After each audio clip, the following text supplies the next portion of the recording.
Қайырлы күн, қалайсыздар? Бүгін кішкене аяз басылыпты. Минус 13-14 градусқа. Сол мен қайтадан студияға бара жатырмын, асықпай. Ерте дайындалып жатырмыз. Қараңыздар, қолымда қызыл туфлейім бар. Кеше барлығы жазып жіберіпті. Минус 17 градусты сонша бір аяз деп не болды деп.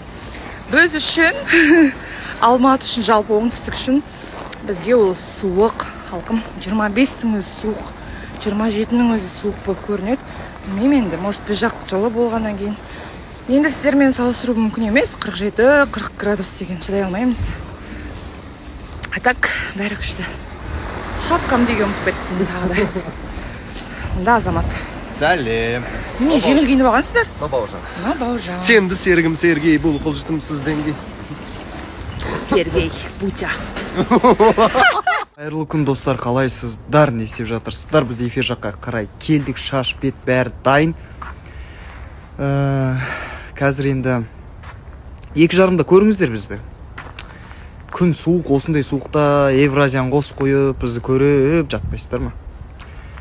Сол күндеріңізге сәттілік, дала суық, жыл киініп жүріңіздер. Ассалаумағалейкум, қайырлы күн болсын бәріңізге достар, қалайсыздар, қалдарыңыз қалай? Енді біздің Алматы деген погода өте суық болып тұр енді.